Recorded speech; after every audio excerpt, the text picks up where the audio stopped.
Hello, thank you for watching my channel today. My name's Sarah and my channel is called Your True Shelf. Today I'm filming a really late wrap up of the month of February. I didn't film anything last week because I was invited to be a guest on the Women's Prize Plodalong, which is hosted by Charlie Brick, Alice from Alice's Giant Bookshelf and Gem of Books.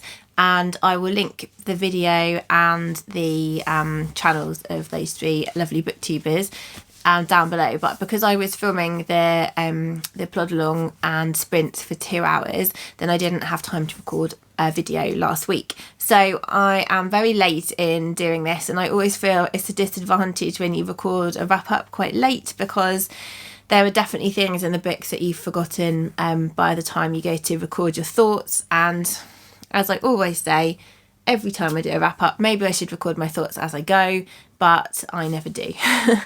So let's kick off.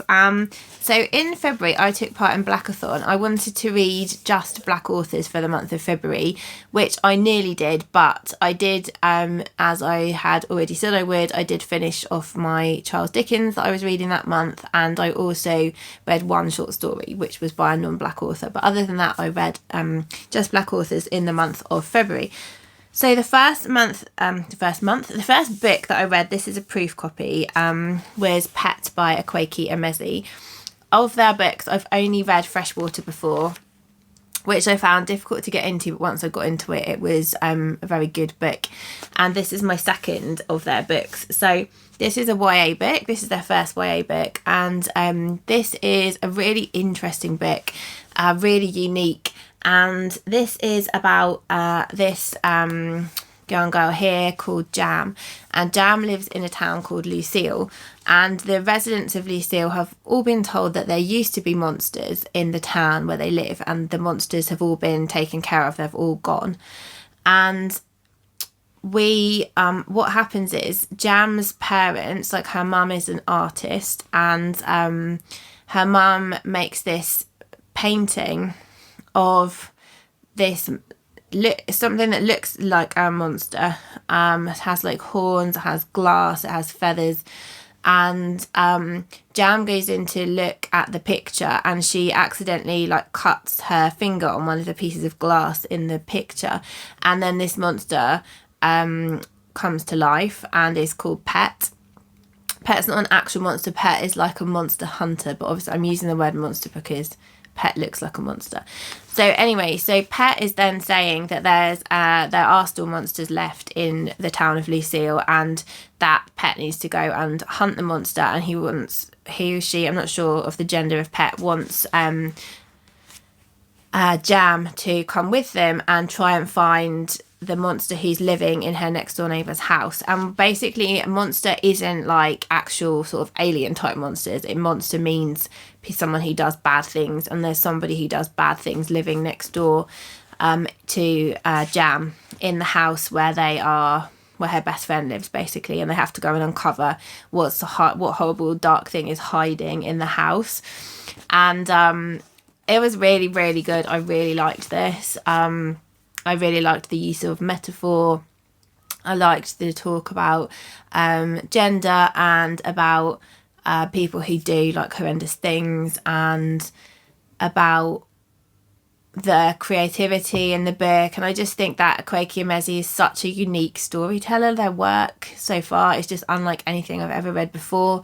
I definitely want to read more of their work. I gave this at the time 4 stars, but I want to give it 4.5 now because I can remember it quite well, and I have thought about it since. So sometimes ratings from books change with time, don't they? So I'm going to stick with 4.5 for this book. The next one I read was on my Kindle, which I've had for quite a long time, and it was When No One Is Watching by Alyssa Cole. This is a thriller, and sort of a thriller, and I don't really generally read that genre, but I'd heard about this. I'd bought it quite a long time ago. And also one of my reading resolutions this year was to read at least one book off my Kindle every month, which I've so far exceeded. So this book is focusing on a woman called Sydney, who is, I think it's in Brooklyn they're living. And basically the town where they've lived in all of their lives. She knows her neighbourhood really well. She knows the people who live there. They've got a really nice community. They've got like the shops that they all use and things like that. And then slowly, a bit at a time, shops are disappearing, neighbours are disappearing, properties are going up for sale, and it's becoming gentrified. So the black people are being forced out of their home that they've lived in for a really long time. Rich white people are moving in. Rich white people are trying to do everything their way. They're very much looking down on the people who've lived there for all of their lives and many generations. And they start this chat group for the residents of the community. But it's very like, you know, when you watch an American TV drama and there's the kind of the white perfect housewives who are very much like on all the school committees and judging everyone, or they're very like those kind of people. And they're like writing these awful racist things. They purport not to know that they're being racist, but they clearly are being racist about the people who live there. And it gets quite sinister. And then neighbours are moving out with like no warning.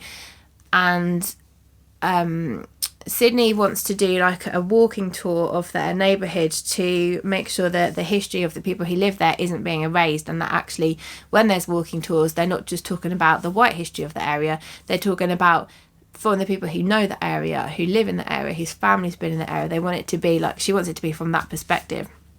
So she starts doing a lot of historical research and stuff, and she has a white neighbour called Theo.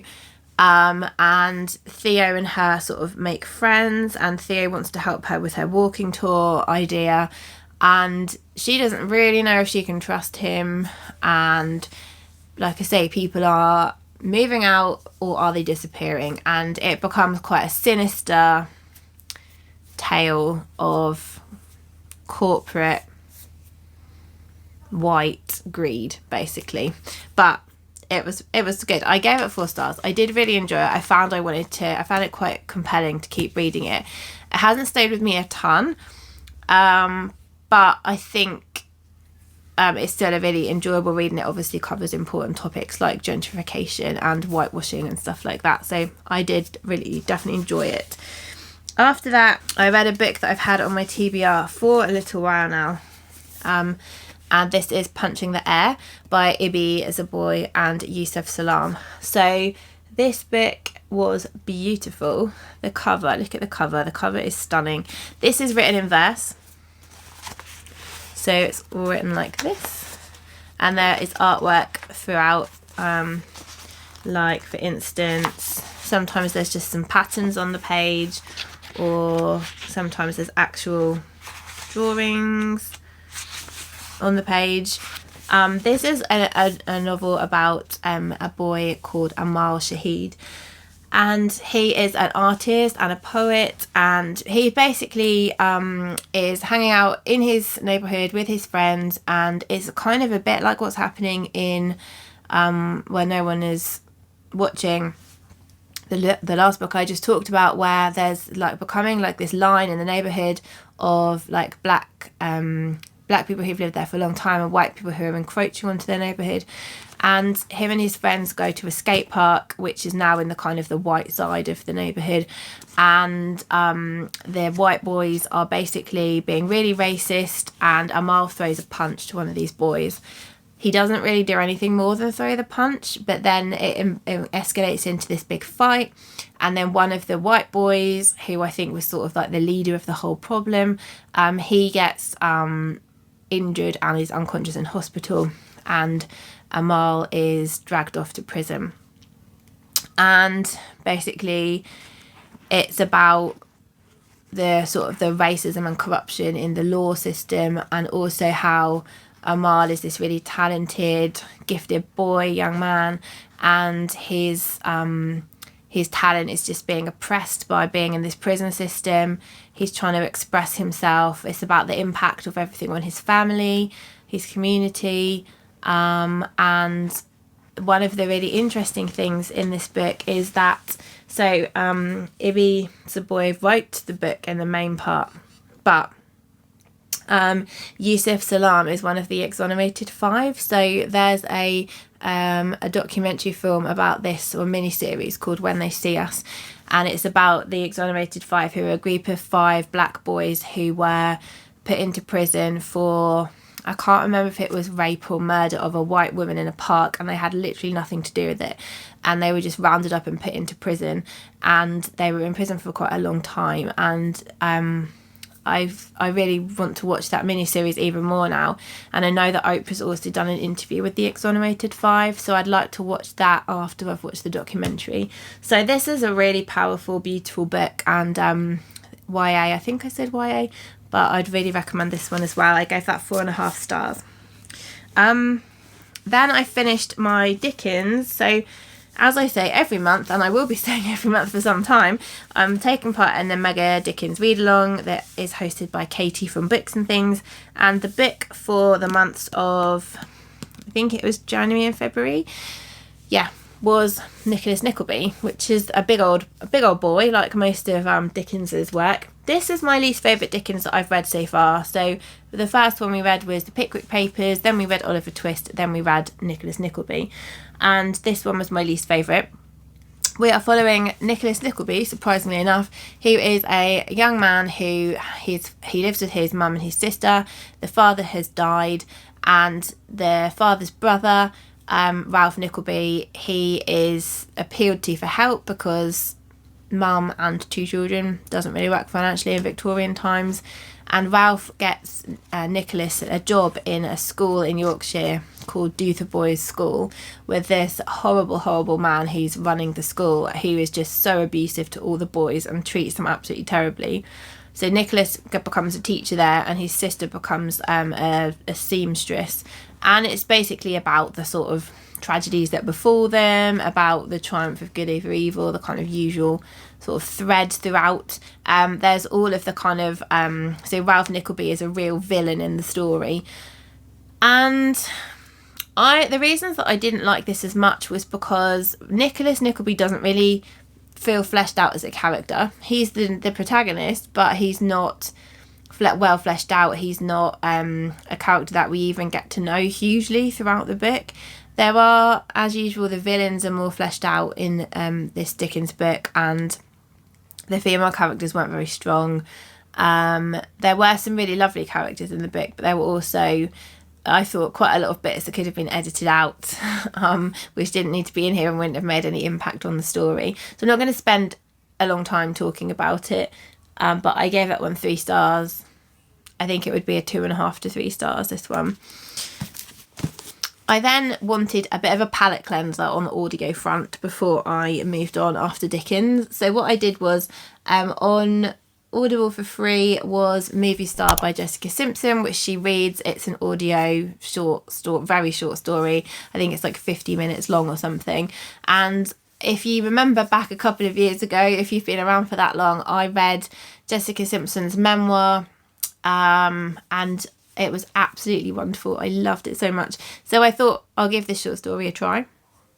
It's true. So it's a true story about when she has a love affair with a movie star who is unnamed. But she does go into quite a lot of detail, which I was quite surprised, seeing as that it's obviously a big deal to have an unnamed Hollywood A-lister to be talked about like in this way. And so it's just about kind of her marriage breaking up and getting involved with this man who she then finds out hasn't actually broken up with his girlfriend and stuff. So it was just, I gave it 3 stars. It was fine. It's not life-changing, obviously. It was interesting, but forgettable. So I'm not going to spend any more time. We then have the 2 best books that I've read all year, one after the other, which were absolutely blew me away. Absolutely wonderful books. The first one is a buddy read that I did with my friend Jo, and it is Beloved by Toni Morrisson. So this was my, I think, 3rd Toni Morrisson book, and Toni Morrisson is an author who I really want to be able to read all of her work and appreciate it, but I think her level of skill and writing ability has kind of been too skillful for me. Previously, I don't feel like I've got everything out of it that I should have done. And so I think this was a great one to do a buddy read with, because we picked this text apart a lot, and I feel like I got so much from this book, and I want to go back and do buddy reads with all of Toni Morrison's books, because I feel that that's where I understood it as much as I should understand it, because I got more out of it. I pretty much read this book twice, because I went back so many times and reread bits, and this is a book that you have to read really slowly. So Toni Morrisson is an author who doesn't waste a single word. Like, in her books, she places every word very deliberately. There are no bits where you think, well, that didn't need to be in there, or this is going on a bit. They're like, she's so precise with what she wants to say, and she says it concisely and beautifully and powerfully.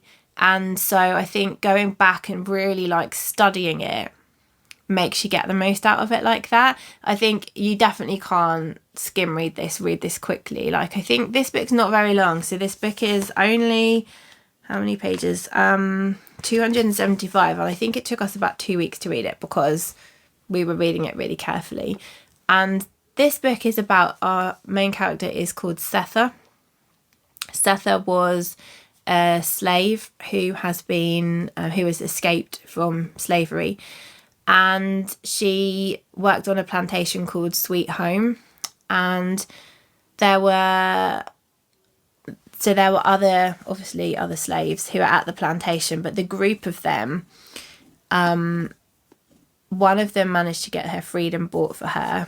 He was older, and the others, some of them didn't make it, and some of them managed to escape. And Setha had, we work out, 4 children with her husband. Her husband is supposed to be coming, and he hasn't arrived to her place of escape. And Setha had one baby who didn't survive. I won't tell you why she didn't survive, because that's quite a big part of the story. And the baby just had a cross put above where she was buried, which just said beloved on it. Setha couldn't even get dearly beloved. She just could get beloved. Again, I won't spoil why. And beloved is very much mourned. And one day this teenager or young woman turns up in Setha's life and says that she is beloved. And obviously beloved died. So it's really hard to describe the plot of this book. All I can say is that you learn so much about slavery in this book from the point of view of people who've gone through that. And it's viscerally gut-wrenching reading about the stuff that happens to the slaves. Every time I think I know about slavery and then I learn something new, I cannot imagine how we could ever treat our fellow human beings in this way. I don't know how any one person could treat another person the way that slaves have been treated. And some of the stuff in here is so disturbing that you read that you can't actually, you know it happened, but you don't want to believe it ever happened, because it's so upsetting. And to know that not that long ago, like, white people were doing that to black people is just beyond belief, really, that it could even have been imagined to do this. And I think this book captures that really well, because, like I said, the writing's incredible, the story's incredible, and you believe in the characters so much. And to read this with Joe was just a really great experience. Like I said, I'd really recommend buddy reading Toni Morrisson, or reading it really slowly and really going deep into it. And I think I need to go back to the 2 books of hers that I read and do them again in this way, so that I really get the full potential of the book. So this is obviously 5+ stars. A book that I won't forget, and a book that I will always find in a very special place.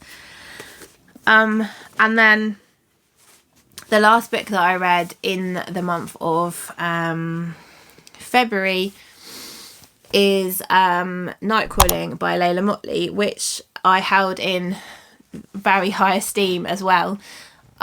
This is another book which is just incredibly shocking and sad. So we are following Kaya and her brother and Marcus, and Kaya is basically I would say I think she's 17, and her mum's gone to prison and her dad has died, so just her and her brother are trying to fend for themselves in a poor community in America. And they're in an apartment block, and there's a little boy who is about 11, something like that, whose mum is a crack addict, and she kind of just disappears off for weeks on end. And so Kaya and Marcus are also, or Kaya mainly, is trying to take care of this little boy as well, without social service and things becoming involved. And Kaya she didn't finish high school, so she's finding it really hard to get a job, and she's desperate for money. Her brother had a job and he gave it up because he has this dream of becoming like a rap star, and he just keeps spending all his time in the studio with his friends trying to like make it big as a rapper. He hasn't apparently got much in the way of talent for rapping, but he doesn't want to give up on his dream. And so Kaya keeps begging him, like, please, can you get a job? Please, can you help me? Like, our rent is going up. We're going to be homeless. And he's just like, just give me another month. Just give me another month. I know I can make it. I know I can do it. And basically one night, Kaya gets, she tries to get a job at a strip club. And they say, look, you can't work here. You're not 18. But one of her older friends recognises her and says, look, come and have a drink at the bar. She gets drunk at the bar. She leaves. And as she's leaving, this guy comes up to her and basically has sex with her. She's never had sex before. He has sex with her. And then at the end, he goes, oh, here you go, here's your money. And she was like, what? Like, he obviously thought that she was a sex worker and she's not. And then she thinks, is it actually this easy to make money? Maybe this is how I need to make money to be able to pay my rent and eat, because I don't know what else to do. So she ends up trying to be a sex worker, obviously putting herself in a lot of danger. And she gets involved with the police, and she gets involved with this horrendous sex abuse scandal with the police, where the police officers are basically like gang raping her and not paying her and saying, if you don't do what we say, then we're going to arrest you. And this is based on a true case, and it deals with some obviously like very hard subjects. We root for Kaya so much. Like, it's like you just want her to be able to do well in life, and because of all of their poverty and the abuse that she experiences, it's so hard for her. It's such a struggle.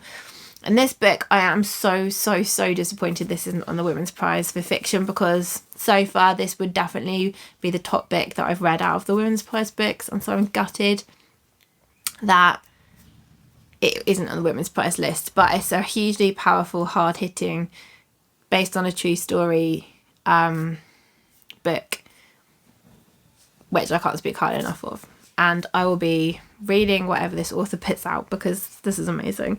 So yeah, it was quite a hard-hitting month for February, dealing with a lot of big issues, but I read some fantastic books in that month. So I will be back with a haul probably next, because I have been a bit naughty and bought quite a few books. And then obviously I'll have my wrap up for March to come as well.